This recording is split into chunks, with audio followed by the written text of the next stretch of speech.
Ó, aqui, pessoal, tá? Dia de hoje, dia difícil, tá? Não foi um dia muito fácil de andar dentro dos mercados, né? Então, o que acontece? Ó, desde a sua abertura aqui, o dólar, olhando aqui para o dólar, quando ele fez a sua abertura no pregão, ele estava querendo sinalizar uma possibilidade de saída para um fabuloso 4, mas a primeira barra do dia ficou neutra, né? Então, não abrindo o padrão de compra. E ele retornando para dentro desse range. Quando ele começou a retornar para dentro do range, a primeira coisa que a gente ficou de olho é, pô, tá fazendo aqui um pivô de baixa, né? E esse pivô de baixa, ele pode acionar uma venda. E aí, através desse pivô de baixa, tá? Que a gente foi visualizando, foi o insight que a gente teve ali de ir para o 15 minutos. Por que para o 15 minutos? Porque a gente viu que o 5 estava muito errático. Então, quando a gente foi para o 15 minutos, a gente estava de olho em duas possibilidades. A primeira era esse halt, então aqui no 15 ser um halt e ir para 200, só que aí ele abriu um pivô de baixa. Então, a gente pegou e projetou esse pivô de baixa dele do 15 minutos. Nesse pivô de baixa do 15 minutos, ele deixou um candle bonito, que foi esse candle de halt na média móvel de 20 com 9, né? Foi um halt alinhado. Eu poderia vender o candle 7 e a gente tinha um alvo aqui, que estava ainda na mesma região do gráfico, que ele chegou bem perto ali, mas voltou. Aí a gente falou, pô, acho que é melhor sair no 0 a 0, por ter chegado muito perto de bater um alvo. Depois ele até conseguiu cumprir. E deixou depois mais um halt. Aí a gente manteve ali pelo 15 minutos e ele deixou mais um halt aqui no candle 12. Que aí era o mesmo alvo, tá? Que ele não conseguiu cumprir esse alvo. E desse movimento 14 aí também estava dando aí a entender continuação desse halt. Até que ele rompeu o topo do 14, parando essa movimentação, estopando essa movimentação de venda. Tá? Mas em todo momento o 15 minutos ficou bem direcionado para baixo. Os 5 minutos ficou difícil no dia de hoje, porque para eu ter dado a venda do 4 aqui no 5, ele não poderia ter fechado acima da 20. Para eu poder ter dado, por exemplo, uma compra de volta em V aqui, tá? Ele teria que ter mais agressão, ele não teve. Para eu ter dado uma venda aqui de uma trick, ele não poderia ter fechado acima da 20. Para eu ter dado uma venda aqui no rompimento do 12, ele não poderia ter fechado acima da 20. Então, os 5 minutos foi bem difícil de se trabalhar dentro do dólar. Por isso, a gente estava ali acompanhando o dia pelo 15. E olha, poderia continuar acompanhando o dia pelo 15. Só que o 15 minutos aqui, ele acabou de fazer um padrão de volta em V quando rompeu o 12, porque ele teve sua movimentação de queda. Nessa queda, ele virou um pivô de alta. Tá? Então, ele fez aí um padrão de volta em V aqui nessa movimentação do 15 minutos. Ok? O índice futuro aí já foi até um pouco mais complicado, apesar de que o índice teve um trade hoje que foi bom aqui nessa movimentação, né? Então, se a gente pegar o índice futuro, tá? Pega os 5 minutos, você vai ver que nos 5 minutos ele abriu num fabuloso 4, chegou até acionar uma venda aqui do fabuloso 4 que foi estopada, mas ele conseguiu avançar forte nessa movimentação e fez um pullback com o candle 9 aqui acima da média móvel de 20 e deixou um candle vermelho, que ele precisa ter esse candle vermelho.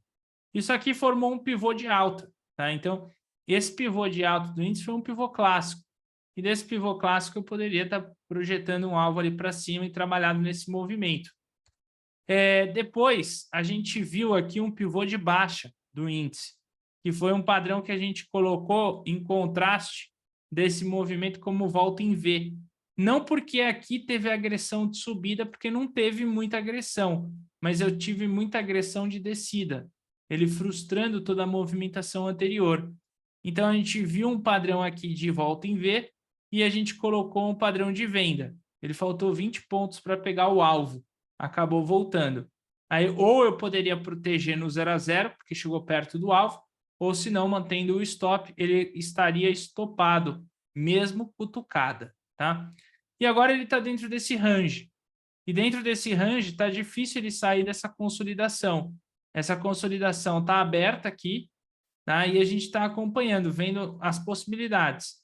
Possibilidade atual dessa consolidação é um pivô de baixa. Como que é o pivô de baixa dessa consolidação atual? Primeiro, ele precisa alinhar aqui para romper esse fundo do 21, ó. Tá? Esse candle 46 é o mais próximo do fundo do candle 21. Aí eu não corro o risco dele cutucar, igual ele cutucou o 35 e acabar estopando. Eu não vou correr mais esse risco, tá? Então, no 21 aqui, se ele realmente faz o rompimento com 46, ele parece ter tomado um alinhamento. Então, a partir de agora, eu tenho um pivô de pré-rompimento desse breakout, porque o rompimento do 46 rompe o fundo do range, tá? Então, aqui rompe o fundo do range. Aí, rompendo o fundo do range, fica melhor essa estrutura, né? Vamos ver, o mercado está difícil, sua movimentação não está fácil, tá? O mercado está devagar. Essa que é a real, o mercado está um pouco devagar. O dólar, o último movimento dele foi essa volta em V. Então, como última movimentação, a gente tem essa volta em V dele. Que aí ele tem esse alvo para cá e um stop aqui no seu fundo, né? Do 15. Esse seria o último movimento. O mercado americano hoje ele foi um pouco mais difícil na sua movimentação. A gente viu compra, só que ela tirou no 0 a 0. Depois a gente viu uma segunda compra aqui, só que ela acabou estopando. Caiu de uma vez, né? Aí eu teria que ir para o time frame mais curto para ver se ele deixou um pullback oculto. Mas aí, pô, é complicado você voltar. Tipo, eu tomei um stop nos 5 minutos. Eu vou agora para o 2 para tentar recuperar. Não é adequado fazer isso, tá? E das ações aí, a gente teve também um dia um pouco mais travado para o mercado no geral.